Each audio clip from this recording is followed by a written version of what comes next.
everybody, and welcome to the Aggieville Alleycats podcast, where come rain, shine, or anything in between. We're here to deliver to you the Kansas State sporting news that you so love. I'm Ace Edwards, right alongside Connor Baltazar.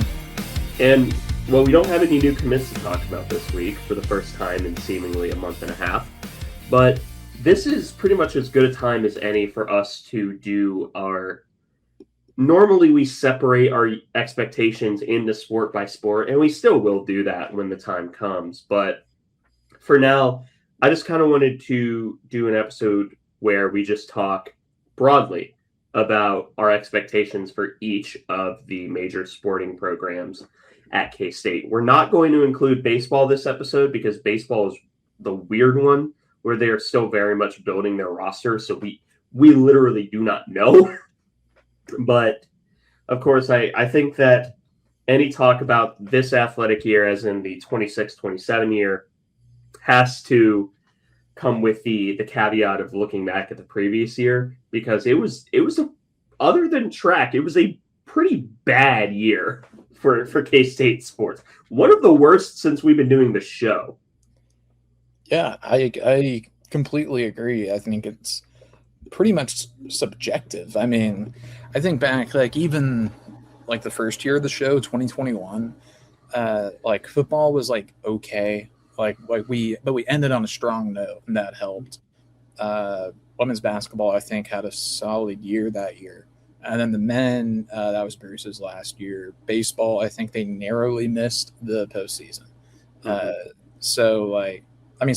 Soccer sucked, but that wasn't anything different. That wasn't anything new. Like that, if they weren't the worst team that we've ever seen in our lives, that was house money.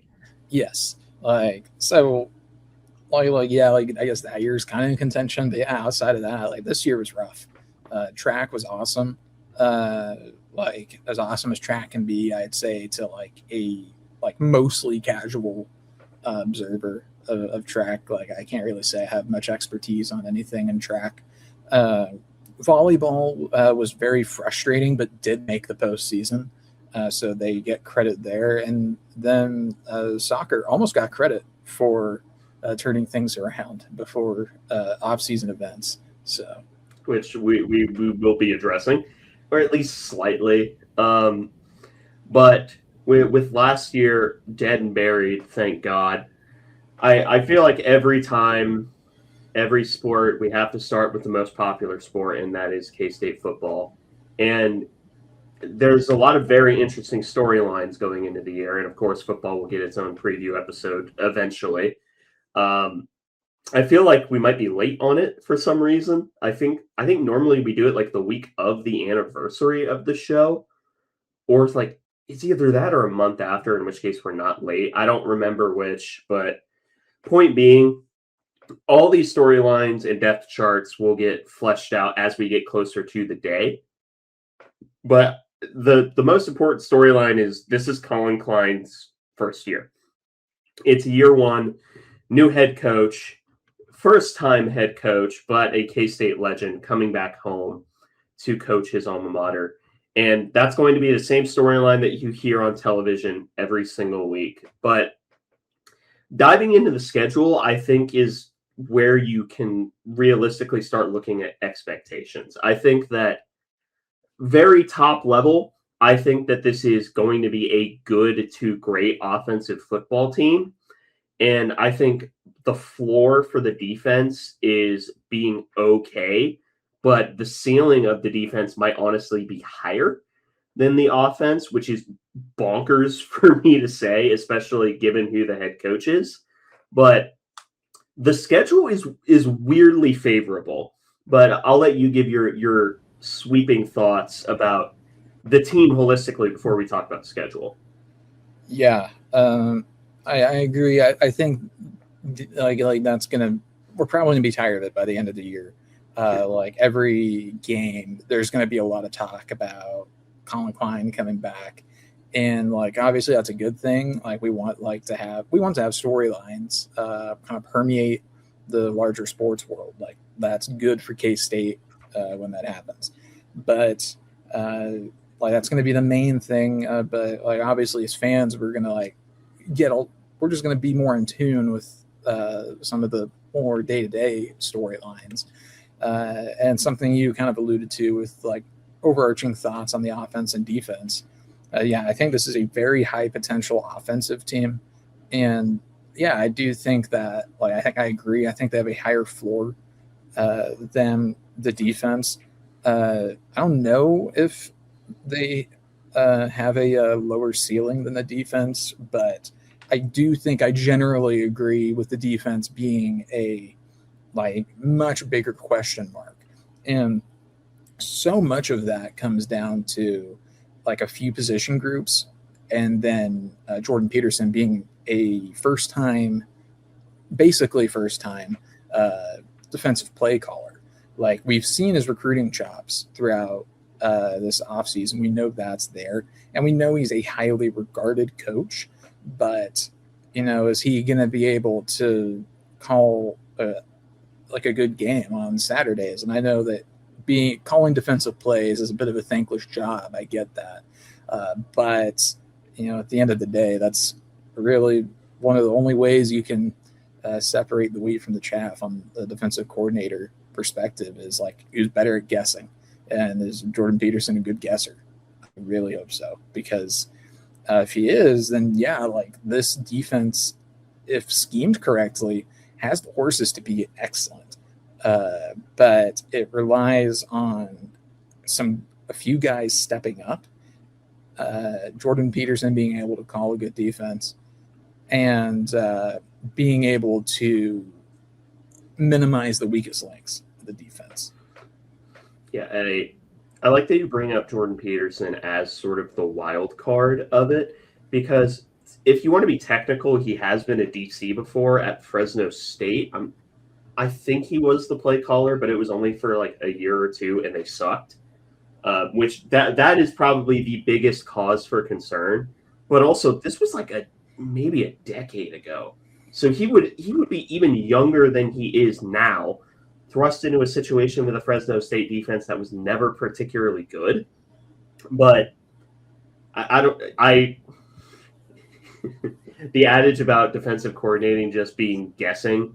The only way that you're not guessing if you're a defensive coordinator is if you're someone in the Brian Flores, Blake Baker mold, where you were just blitzing every play and said, have fun with this. Valid philosophy, by the way. I'm not doubting it. Those are two of my favorite defensive coordinators. But Jordan Peterson is the biggest question mark I think I have for the entire team itself. But I think that we'll learn a lot about this team in the first 3 games, which is our non-conference schedule. You have Nichols, which is the FCS team this year, and then Wazoo and Tulane, both at K-State, both at 11 a.m. Okay, I'm not the biggest fan of 11 a.m. kickoffs. I know they have their supporters. I see the appeal, but I'm not the biggest fan. It's worth noting that both Wazoo and Tulane have new head coaches. Jimmy Rogers took the Iowa State job, and then John Summerall took the Florida job. I know Tulane's head coach was someone who went to Southern Miss, was at Southern Miss, was awful, and then was the pass game coordinator for Tulane because Summerall kind of got picked up late. So Tulane is still Tulane. It's not the Willie Fritz Tulane or even the John Summerall Tulane, but they're still one of the class programs of G5, G4, G6, however you want to frame it. But I think that we will learn a lot about this team. Nichols is the FCS game. If we learn something about this team and Nichols, something has gone horribly, horribly wrong. But Wazoo and Tulane, I think, will be interesting to see. Not because I think that those two teams are world beaters. I think that they'll both be okay. But I think it'll just be that's where you'll start to watch the team form an identity on the field. Because it's one thing to have a culture off the field. It's another thing to have an identity on the field. And yes, those two things are often correlated, but they're not always one-to-one. Yeah. I guess first thing, yeah, I agree. 11 a.m. game. Not my favorite. I like to have like one or two year. Ultimately, like I love a night game. Just the vibe of the night game is excellent. But I mean, honestly, I think it's probably the most fun to get like a healthy mix. And if I had to pick, I'd want my night games a little later in the year, anyways, because if we're having like a great season, then those games are gonna like have more magnitude to them, unless it's like just a huge early season matchup. But I don't mind week 2 against Washington State being at 11 a.m. primarily because like that's going to be on TNT, and TNT did a great job last year with that kind of 11 a.m. slot they've reserved for Big 12 games. I was really happy with what they did. Obviously, I'm not going to be like watching it like when it's happening, but uh, I'm glad at least that TNT is continuing that partnership with the Big 12. But yeah, Tulane at 11 a.m. I'd rather not, I guess. I take That could be the PTSD talking, though.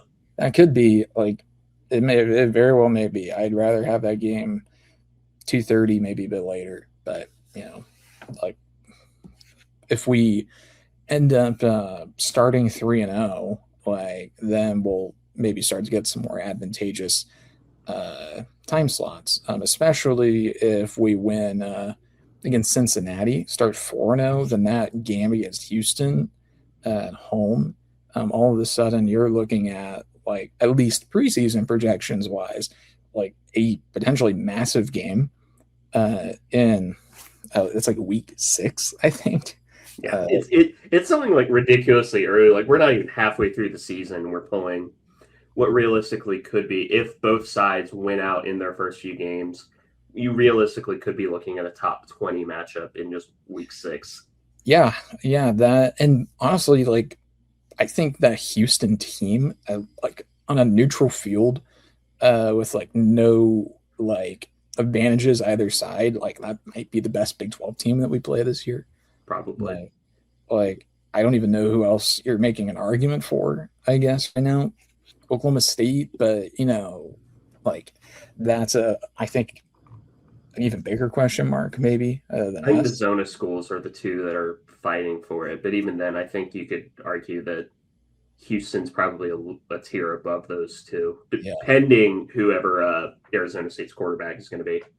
Yeah, and I think that comes down to Houston, at least right now, being much closer to being a sure thing than either of the Arizona schools because last year's Arizona, I am not entirely convinced that last year wasn't just a flash in the pan for them.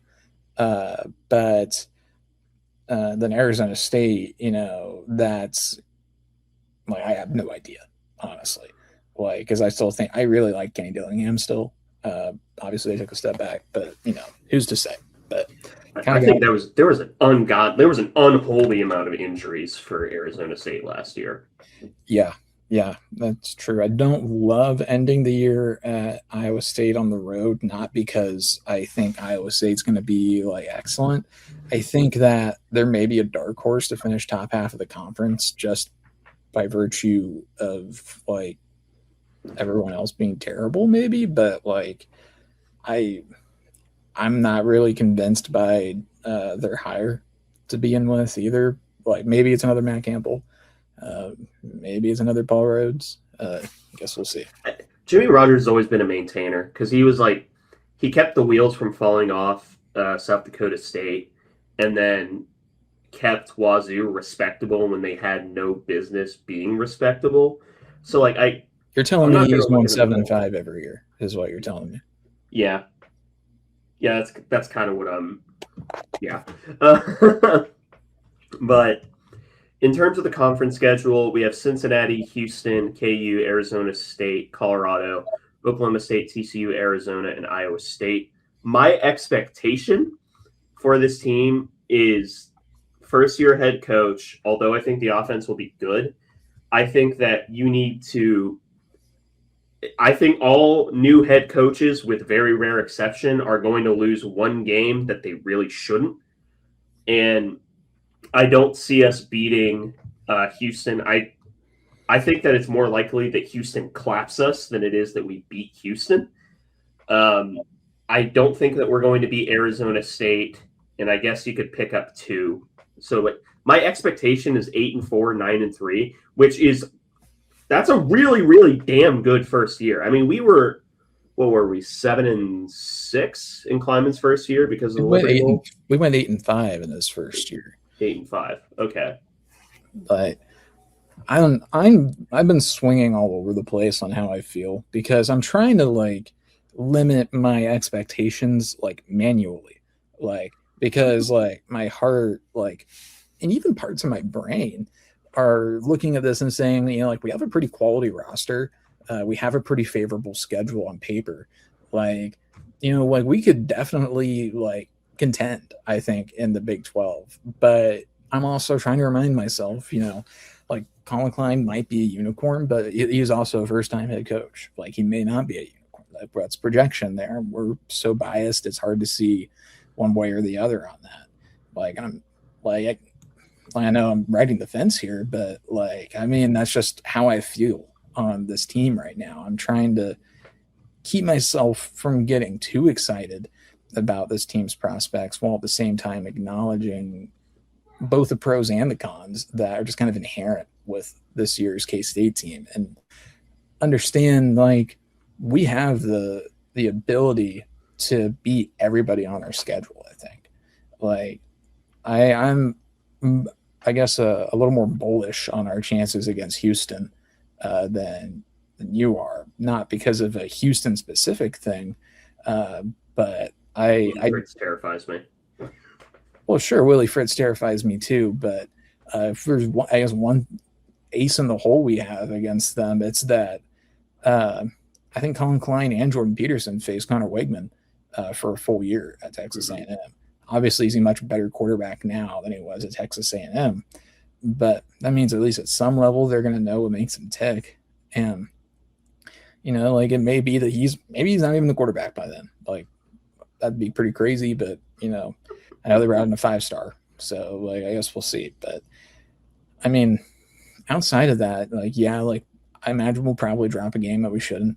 Like there's probably going to be some learning curve, but I also look at our roster and I'm like, there's a lot of talent on this roster in the right places for the most part. The defensive interior has me worried, and the linebackers I'm a bit less worried about, but still that's a problem area in my mind. But man, I look at the offense and I'm like, there's really not like a truly, I'd say, weak room on the offense. I think that's a pretty strong unit altogether. I mean, the offensive line has a lot of question marks, but I think it's a lot easier to see the upside there than some of the other question marks on the team, like the defensive interior or the linebackers. So I don't know. I'm really struggling to reasonably manage my expectations versus I guess being pragmatic at the same time. Like I could one moment be like, yeah, first year head coach, get to a bowl game, like go 7-5, don't lose any games in the non-con, that's good. But then I look at our schedule, I think about like how good of a coach Colin Klein has been, how good of a staff he's put together around him, and like having a strong roster. I don't think it takes too many breaks for this team to go and get double-digit wins at the same time. So I know this is supposed to be our projections, and I just spent like 5 minutes not making a projection. But you're just going to have to be okay with that. I am sorry. That's all right. I understand what you're saying, though, because I think that the floor is 8-4. Unlike you, I see a world where we do get to double-digit wins in the regular season and are fighting for a position at Arlington. That does not mean that I think we win in Arlington. I think if we make it, we probably get clapped by any three of Houston, BYU, or Texas Tech. Those are kind of like my three, I'd say, top tier contenders for the Big 12 this year. Arizona State and Arizona are kind of on the outside looking in. Everyone else is going to cannibalize themselves. But any final thoughts before we move on to the other football? I don't know. I have a lot of feelings but not a lot of like coherent thoughts, I guess. Just I don't know. It's going to be a weird year, whether we're really bad or really good. Maybe especially if it's in between. But I don't know. We're one way or another. I am very excited, and I'm glad that we're turning a page because I think it's really helped kind of get the bitter taste of this past athletic year like out of my mouth. Like, because this last year's been pretty bad, but I know that we're not too far away from like having Colin Klein as our head coach, like in regulation collegiate football games. So, yeah.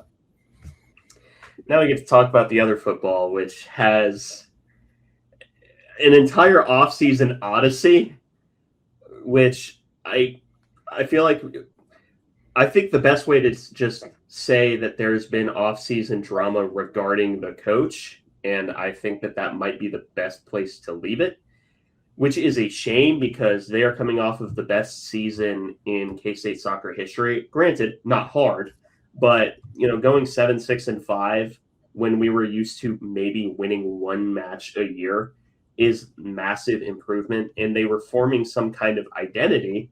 So if you take everything that is not on the pitch, if you take that out, I would say that this is a program that has an arrow pointing upwards. But I'm just curious to see how that identity grows. And unfortunately, I don't think that you can really take out the off-season part of it. For those that are unaware, Colleen Corbin, not Cross, I'm going to try and not make that mistake. Colleen Corbin got into some hot water, was suspended for allegedly using a racial slur. Apparently, the context of it was she was trying to say that it was bad by quoting a song. There are numerous better ways to do that, but it wasn't like she was pointing at a player and calling them a slur. At least, God, I hope not. In which case, a simple suspension for like a month or a week was quite simply not enough. But that is what we're referring to, so we can stop vague posting on Maine. But with that dark cloud hanging over everything, it could be one of those things that once you get onto the pitch, it doesn't matter anymore. It could go away like the Gary Patterson debacle, which was incited by someone we both knew personally. But not the least surprising character arc from that person. Yeah, but if we're looking at just the pitch, yeah, I don't like soccer. I've been very open about that. I watch the World Cup games when they're on, if there's nothing else on. But I was never going to be the most engaged, but that at least we had an identity last year. Yeah. She can't say that. And yeah, I heard the context for it, and my primary reaction to that was like, is she like 9? Has she existed in like human society? Or did she like just come from an uncontacted tribe or something? Like, she did. It's called Wyoming. Yeah, these things called norms exist in society, and people in like their 30s or 40s should like know how to act around other people based on cultural norms. So she's a giant idiot, is basically what I'm saying. I will say I'm a believer in second chances. So like, okay, fine.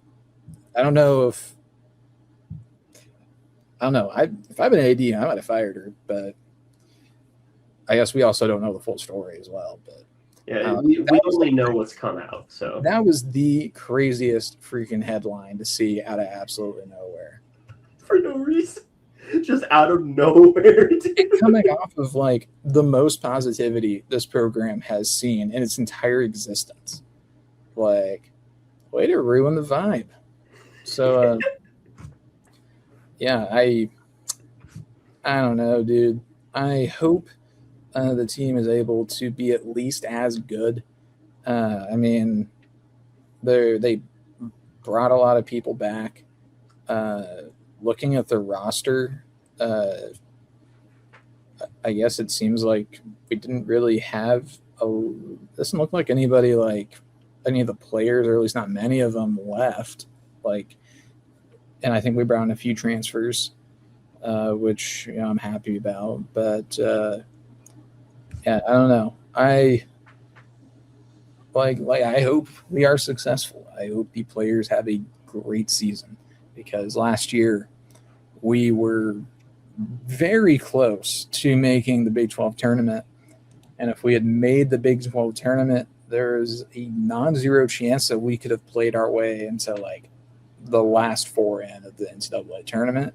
Because I'm pretty sure we were in like the very end of like the next four out, like the last week of the regular season before conference tournaments. So like, I don't know, that would have been pretty crazy if we had been able to turn things around to that point in year one. But yeah, I mean, expectations are at bare minimum, like maintain like what we did last year. And like hopefully, like ideally, we're taking a few steps forward, like make the conference tournament, maybe win a game or two, like, and be like earnestly in the NCAA tournament conversation. Um, like maybe we won't make it this year, but like, let's keep our RPI up. Because I mean, last year was like our best like final RPI by like 100 or something like that. Again, not hard, but Yes, that is true. This is like I think our first time finishing like the top 100 in RPI ever, and we were like in the 50s, I think, which like is actually like pretty good. Like I mean, at least for our standards, but that is the other side of the coin of winning and improving is that last year's success becomes this year's expectation. So, and now we got to do that. And the floor has been raised, at least expectations wise, for this team. So, I don't know. I'm excited. I like soccer. I don't like absolutely adore it, but I do like it. I've been to several K-State soccer games, been to a couple sporting games. So, yeah, I hope that we're able to play our way into the Big 12 tournament. If that happens, maybe I'll try and catch a game over at the current stadium over in KC. That'd be pretty fun. So I've been wanting to get to their stadium. That'd be a perfect reason to do it. Yep. So that's soccer. Next is the Alleycats, who had a solid year last year as well. And we know their schedule. This one is a lot more maintenance, where Mansfield has taken a very old school approach to building the roster, where it is a lot of get a lot of freshmen in the class and then develop them. I think we may have lost like two people in this previous offseason cycle, but the vast majority of the roster from the previous season is still here, which, hey, returning most pieces from a young 18-10 team last year, we take those because that theoretically the only place that you can really go from there is up. So yeah, this is very much a maintenance program where I do expect us to be better than the previous year, just because we had so many young pieces last year that are just getting another year to develop, which granted, that does lower the ceiling to where it's probably not going to be exponential growth, but you can't expect that out of just about every program. And to me, gradual growth in the non-revenue sports that's fine. That's great even. Yeah, I think for non-revs, especially at K-State, I agree. I think like gradual, keyword sustainable growth is massive because you don't want to, put all your eggs in one basket and have it fail. And then all of a sudden, you're just out of luck and you just kind of tailspin for a while.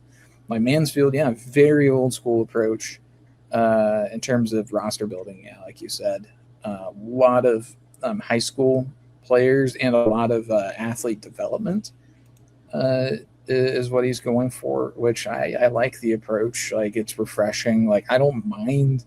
I mean, I don't love it, but I mean, like the portal's a reality and like it can be useful.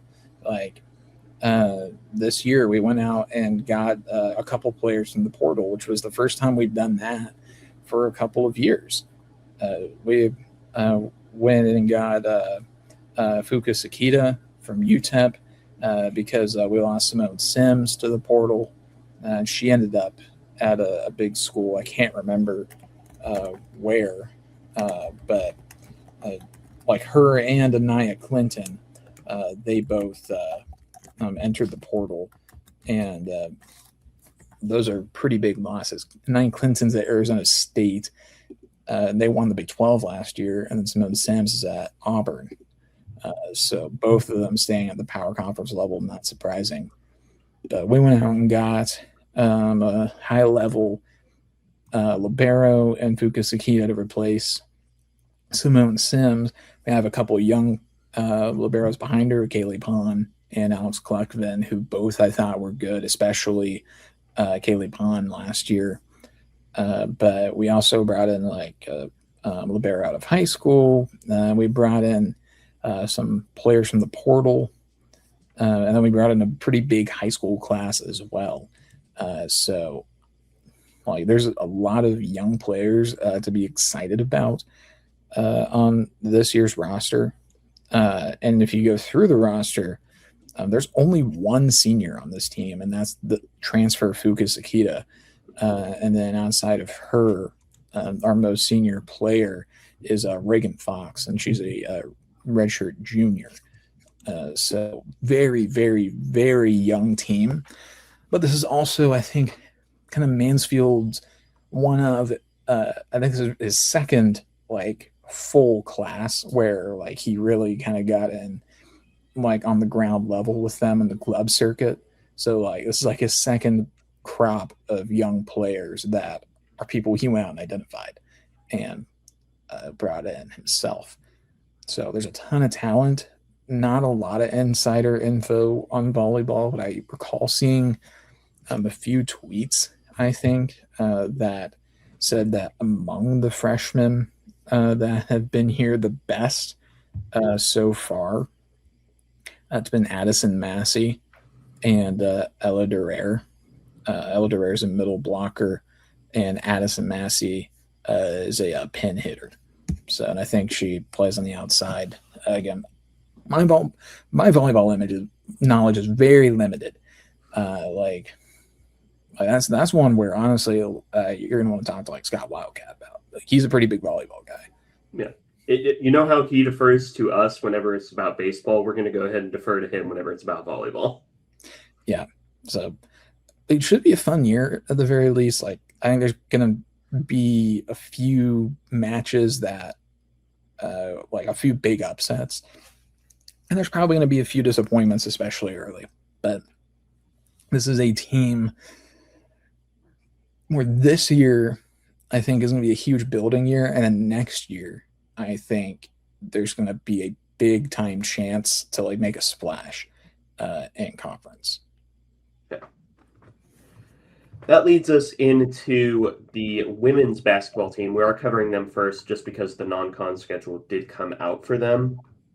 But I want to talk about the team more holistically first because, 19 and 18 last year. So, like, fine. They made the NIT, whatever.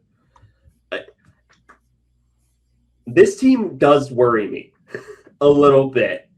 And that is because the majority of last year was framed by saying we have this amazing freshman class coming in. Only one of them is still here. And wait, was Harad part of the initial class? Am I thinking wrong? Harad's still here. Shekic, I know she was a late ad, but she's still here. And then Garcia's still here. Yeah, I just So, meant like of the freshmen. So uh, Farad and Garcia. Um, so losing Foy hurt, losing Spicer hurt, but Spicer wanted an unholy amount of money. For a little bit of insider information here, because it's something that was personally told to us, or at least me. I'm 90% sure you were part of the conversation. Spicer basically wanted more than the entire roster. And we looked at her and said no. And she said, fine, I will go get that at Oklahoma. And then she got that at Oklahoma. I'm not mad at her for chasing a bag. I am, however, a little disappointed. But this roster returns a lot from the previous year. And I don't misunderstand. I am very, very excited to see the continued growth of Gina Garcia, who I think might have the opportunity. I mean, a few years ago, we were calling Taryn Sides one of the best passing guards that we'd seen at Women's K-State ever. Gina Garcia is better. So, but I'm excited to see how Gina Garcia develops. The rest of the roster to me is just a massive question mark, other than Nastia Clausen, who I think is, I mean, she's good. Taryn Sides is good for draining deep threes, but everything else to me is a massive question mark. I'm a lot more bullish on this team. I like Harad. Obviously, she has a long way to go, but like I think her role is like really clear. Clausen's I'm a big fan of, and I think she's going to be a cornerstone of this team. Garcia, like you and I have both made it obvious that we're big fans of her. Sides, a rare 4-year player in today's game, so I'm very happy that she's back. I was a little surprised that Ramaya White is back, but she's here again. And if that's the case, then I guess the staff saw something and they're wanting to give her one more off season. And I'm like, that's fine if they want to give that a shot. And then Taya Cleont, I am like a pretty big fan of hers as well as a guard. Shekic, I think, was very promising, especially for a midseason ad. And then I'm a really, really, really big fan of Shaya Ende, the freshman from Spain that was on roster with Gina Garcia. Like she's somebody I think is going to see big minutes this year. And then that's all without, if you follow the message boards, there's like a mystery international big that we might be able to add to the roster, but it's a TBD situation. So if that happens, then I think this is probably a tournament team. I mean, it's a veteran team. Losing Spicer definitely hurts. And like she would have definitely raised the floor of this year's team, but it does help that she has a replaceable skill set, which is shooting. Like we have players on the team that can shoot well. Maybe we don't have players that can get hot and sustain it like she can. Because when she's on, she's on. But at the same time, we've got a solid cast of outside shooters still. But Foy is one that definitely hurts because I thought she really developed in the latter portion of the year, and I was really sad to see her go. But the roster as it stands, I think this is like a solid roster. And I think the staff seems to think this is a team that's going to make the NCAA tournament. And I think especially if we land whoever the mystery big is, that's supposed to be a starter level player, then honestly, yeah, I'd feel pretty comfortable with that prediction. And for the record, we don't know who the big is. Like sometimes Connor said this before, sometimes we lie and we actually do know who it's supposed to be. At least I don't know. I assume you don't either, but I definitely don't know. So I've seen a name pass pushed on the boards, but I've not seen like really any substantiation for it. So I'm just not gonna say who it is. I wouldn't anyways, but it's LeBron. He is a free agent. It's true, and he never played in college. Tons of eligibility left. But as for the schedule, I think the most notable games are starting with Wichita State, which thank God we're starting with an actual game. Then we get to something called the Invitational, which is a very funny thing to just have called the Invitational. But to me, the other biggie for the games is going to be up against NC State, which is a perennial women's basketball power. Though there are other notable games as well. That's just the biggie to me. Yeah, no, I agree. I think NC State's probably like the big one there. Like I'm right there with you, but like honestly, this is a like pretty tough schedule that Midi put together. I mean, Wichita State, that's a solid way to start. We have a handful of bye games there to begin. And then yeah, Minnesota, that was a good team last year. We're playing on a neutral site in Sioux Falls. They have a tournament there. But then yeah, we get the return game for SMU. We get Mizzou at the T-Mobile Center. And then is it really at the T-Mobile Center? I thought that they would have played that game in St. Joe. Nope, it's the Sprint Center. Yeah, Sprint Center, sorry. Yeah, you're good. You can call it whatever you want. I grew up in the area. I try to call it the Sprint Center. So unfortunately the new name is rubbing off on me after like 8 years or whatever it is. It's almost certainly been a decade, if not maybe it's been like you said, 8. It's been 8 to 10 years. And at this point it's just pure stubbornness. I know what the actual name is, but I'm going to continue to call it the Sprint Center. Not because I think it's a better name, but just because I'm a stubborn dick. I'm the same way. I've been trying to call it the Sprint Center too for this like the exact same. Sprint doesn't even exist anymore. No, it doesn't. It got absorbed into T-Mobile. Yeah. So like this is like a complete losing battle. This is probably like my biggest old man yells at cloud thing. Yeah, you know what? Everybody's got to have a hill to die on, and that's fine. But I don't know. Glad they're getting a game there early in the year. That'll be fun.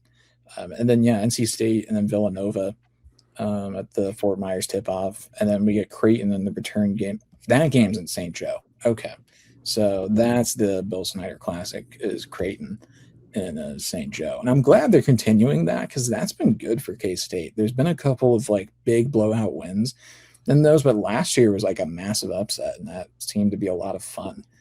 So I don't know, solid schedule that Jeff Midi put together here. Yeah, so it's interesting. It's one of the rare times where you and I have very different opinions about a given squad. The men's team, I don't know. I hate to just throw my shoulders up in the air and say I don't know, but I really have absolutely no idea what this team is going to be. They could be. I see the ceiling as like right side of the bubble. I see the floor as like next 4 out. So like the floor and ceiling is like they're not too far apart from one another.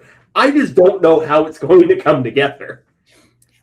I think I agree on the ceiling. Like I think that's like a right side of the bubble / like maybe on like the 8, 9, 7, 10 line maybe. So like not comfortably in, but like come Selection Sunday, you're like not that stressed.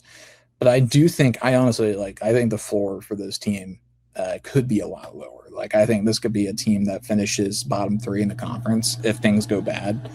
And yeah, I'm kind of also with you where like I'm shrugging my shoulders and like I don't know, because this is like, I mean, men's basketball has kind of become this, especially for us as K-State fans, where there's so much turnover. But this year there's even the turnover on the staff. So like, you know, it's a big, you know, who's to say situation in regards to that. And I like the roster that they've put together, especially because I know they're like kind of balling on a budget right now. But like I think they went out and got a lot of value players that have like a if not set in like not necessarily a set in stone path to like having like a big step up, but like an obvious path to it. And I think that's kind of what you have to do in those situations. Like Montana Wheeler's the perfect example. where he's the type of guard where next year, if he had still been at Bradley, then like he may have like come out and been like a top 10 point guard in the portal, or like even like higher, been like a like hot commodity. And that's not me saying that like he like wasn't talented this year, but like he was a true freshman this year and like had a really strong season at Bradley, but like he didn't quite hit like the first team all conference player of the year type of deal. And like the big schools, they like want the known commodities. And like, I mean, that's like what we were getting in theory with a lot of the players that we paid a ton of money to. But a guy like Montana Wheeler, you're looking at him and projecting this guy was probably going to have an all conference type season this next year and be worth like $2 million, like in the portal, probably more. And we're going to get him a year early. So we at least get like 1 year of him, like from like the value bin, like before he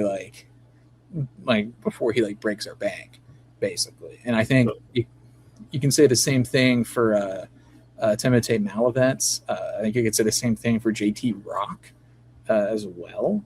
And then the two freshmen, the high school freshmen that brought in, Jalen Alexander and Hutcherson, I think that might be the case for them too, especially Alexander. I'm really intrigued by Alexander. And I think Alexander and Wheeler, that's two really good lead guards, I think.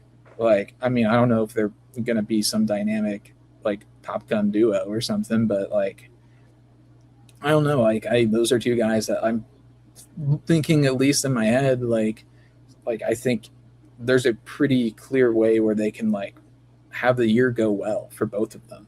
Like, so, and obviously point guard in a power conference, there's going to be plenty of freshman mistakes, but I like this roster on paper, but man, there's a lot of ways that this year can go bad though for the men's team, because the shots are going to have to fall, and they can't always fall.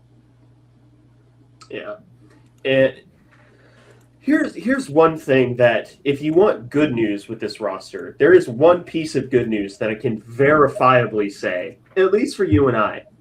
It is going to be a much more fun brand of basketball than in previous years since we've been running the show.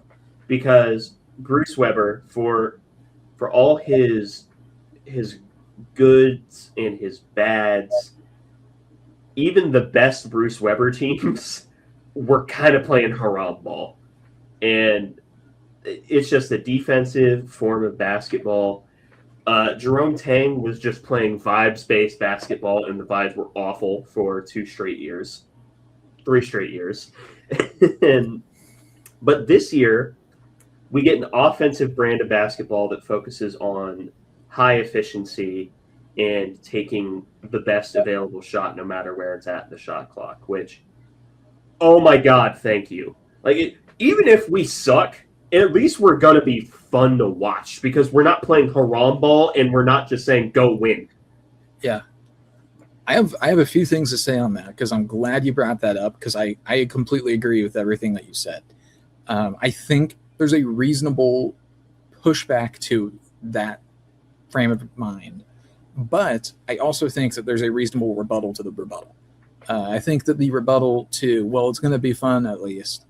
I think one way you can look at that is, well, this year's K-State team was like the best offensive K-State basketball team ever. And this was certainly not a fun year. And to that I say, yeah, I completely agree. But the difference, at least on paper, from interviews, I know once the season starts, it may be a different tune. And if that's the case, then, like, you know, you can say I told you so, I guess. I don't really care. But my thought is, I think stuff like that is going to be more – I think we're going to be able to live with it a bit more. For one, it's a first-year head coach, and we know that his budget is a lot lower, which, like, cuts both ways, I guess. Like, we're giving him a bit more slack. And I guess also we know we're not, like, dropping – 7 figures on guys that don't really care to be there. So I wonder who that's a shot at. But several people. Yeah, actually, like there probably are several. At least one, I'd assume more. But outside of that, I think the big thing that you were saying that drives home why this year's K-State men's basketball team is almost guaranteed. I can't guarantee it because I don't like absolute statements.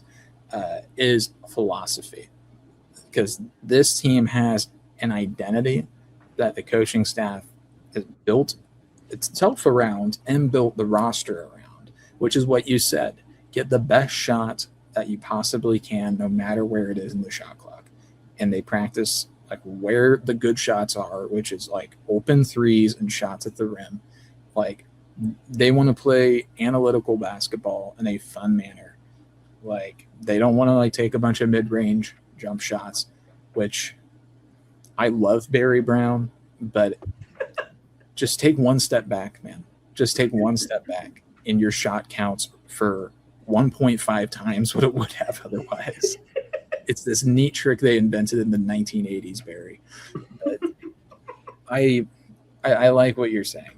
And I think that, yeah, the best way to, I guess at the very least right now, assuage yourself that this year's team will be more fun is that they have an identity other than last year where there was ostensibly an identity, which was like be good at offense, but there was not a lot of dedication to it, and the roster wasn't.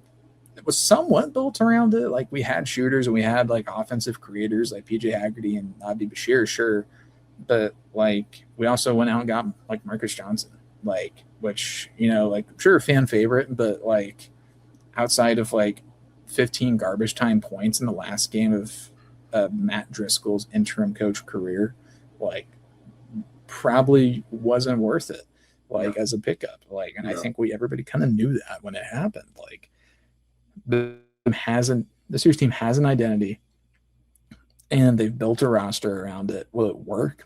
Maybe not. But like, I don't think there's going to be as many questions about buy-in and about like what they're even trying to do, hopefully. Yeah, hopefully. Here's my biggest concern with this season is I think this is an unfortunate scenario where year one of a coach's tenure is their most important one. Because let's take an example from now. Year one of Colin Klein is not going to define what the Colin Klein era is. And if it does, it's probably not a good thing at all. If Casey Alexander goes out and is like aggressively mid in year one or is uninspiring in some way or doesn't pick up a marquee victory, we're stuck spinning our tires because there's just not going to be any investment going to the men's basketball team.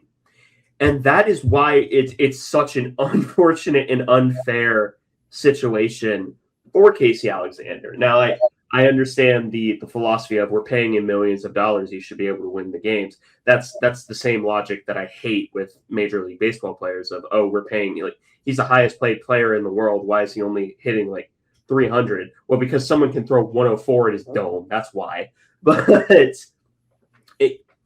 I am so worried that if year one does not result in us being at least competitive or, on the bubble the entire season, I am so afraid that Casey Alexander is just never going to get a fair shot, because you got to keep in mind, he wasn't the sexiest name in the entire coaching pool that was linked to K-State. Now, granted, the one that was, I don't want to say using us for a raise, but he took too long for our liking. And there's just a lot of things that are working against Casey Alexander. And I think he knows that, because I think he's a very smart individual. I don't think he's stupid. And I think that just adds a bunch of pressure onto what is already probably going to be a pretty stressful year with how much turnover there is going to be. So that's my concern with men's basketball is they almost need to be, I'm not going to say good. Like, they don't need to make the tournament in year one for them to get the investment that Casey Alexander needs. I don't think that's the bar. I think we just need to be competitive, and that's so hard to do in the Big 12. Yeah, no, I'm right there with you. That's by far my biggest concern, and it's something that's like within Casey Alexander's control, but like the deck is at least slightly stacked against him. Like it maybe is like a bit weighted against him, might be a better way to put it.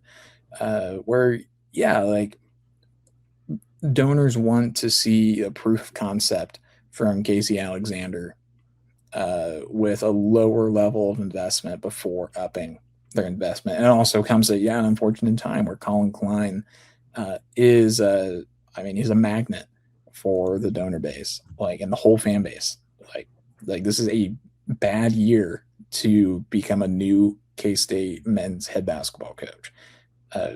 Like I certainly wouldn't want to do it. So I imagine it's probably tough for Casey too. I'm not saying that like he's like not getting any support, but like a lot of the people that maybe would give a lot to men's basketball, like they're probably giving more to football than they otherwise would because it's Colin Klein. Like, how can you resist that? Like, I don't blame them for it. That's just the reality. But it's also a tough ask of Casey Alexander because you're asking him to, in year one, basically you're basically telling him, like, we are going to give you more money if you can show us that you can do more with less money, which is like a bit nonsensical.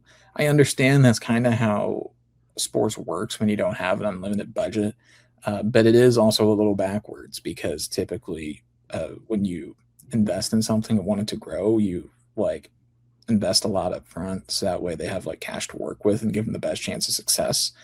I understand that's not how sports really works, but it is a little ironic, I guess. But yeah, he's got some stuff working against him with that. And also, I think this is probably going to be a rough year for drawing fans, especially with like ticket sales like ahead of the season. If he strings together a few solid wins, and I think people will show up. But I don't think there's going to be a lot of like advanced season ticket purchases, probably. And it's tough to blame him because the last 3 years have left people pretty uneasy, I think. Yeah. I don't really have anything else to add. I will say my last note on it is I do think that Casey Alexander is a good coach. Was he my 1A choice? No. But my 1A choice didn't make it to – he apparently didn't want to leave where he's from. That was Eric Olin, was always my number one choice. He doesn't want to leave. He does not want to leave the West Coast or the mountain desert region, basically. He never wanted to leave that. Jared Calhoun was my second or 1B choice. He went to Cincinnati. I don't think that – thank God it's not Alan Huss. Yeah. I hated that idea from the word go, but I don't think that Casey Alexander is a bad coach. In fact, I think he's a good one. I just am so worried that he never gets the opportunity to get a fair shot here. But if you want good news, he's known as a talent evaluator. So if that stands, he would theoretically be able to do more with less just because he's spotting talent early and knows how to make it work in his system. That is the best reason for hope, because it's not the investment right now. I'm not saying that K-State's getting nothing or giving nothing to Casey Alexander. I am telling you that it is significantly less than what Jerome Tang was getting, because for all his faults, including not being able to coach basketball, we just happened to hire the Joey McGuire of men's basketball. Yes, I am not apologizing for that shot. He could energize a donor base. And Casey Alexander is not that type of personality, which it's just a personality. That's not a bad thing. However, it's just difficult to work with in the current era that we're at. Casey Alexander might be rooting for the Protect College Sports Act, which doesn't have its problems, by the way, more than just about everyone else, because it it would boost his particular brand, what he would be able to do. Yeah, I agree. If we knew going into this that we were going to not be investing as much in the program as we had been, then yeah, Casey Alexander, I think, is uniquely equipped to handle that adversity because of, like what you said, he's an excellent talent evaluator. That might be his best skill as a coach, and that's also a type of coach that has historically done really well at K-State. Chris Kleiman, excellent talent evaluator. Bill Snyder, one of the best talent evaluators, especially when it came to finding diamonds in the rough with the walk-on program through his time at K-State. Otherwise, like Jeff Mitty, excellent talent evaluator as well. Pete Hughes, I think, has been the same for field players. And Jordan Wicks. But yeah, I think Casey Alexander is a coach that could thrive here as a talent evaluator and developer of talent. So that is I'll call them the spectator sports, because technically there's golf, tennis, rowing. Track is kind of its own thing that we could cover. I am not going to pretend to be well versed enough in any of those sports. So, all in all, it's shaping up to be, at the very least, an interesting academic year, where you don't really know with most of the team. Like, you have an idea and you think you're going to have fun along the way, but you can't really say with any certainty with any of these teams what they will be. I'd say like the team that we know what they are best is volleyball. Yeah, I think you might be right, honestly, which is kind of weird to say with them being so young and losing two of their top players in the portal. But that's kind of where they're at, yeah. A lot of new faces as coaches, and then some key roster turnover for the women. Soccer maybe, but I guess we'll see how they respond to the incident. to a silly Billy moment. Can't say that. You can't say that. It's not a good idea. But anyway, thank you all for listening to this episode of the Aggieville Alleycats podcast. If you want to follow or contact the show, you can follow us just about anywhere at Aggieville Alleycats. And if you want to email us, we're AggievilleAlleycats@gmail.com. If you want to follow us on a more personal note, I am at ACEdwards00. I am at Connor Baltzler, capital C, capital B. And if you want to support the show financially, please be sure to check out the official Aggieville Alleycats merch store. Link found in our podcast and Twitter bios. But most importantly, thank you all for listening to this episode of the Aggieville Alleycats podcast. Where come rain, shine, or anything between, we're here to deliver to you the Kansas State sporting news you so love. Stay safe, Alleycats.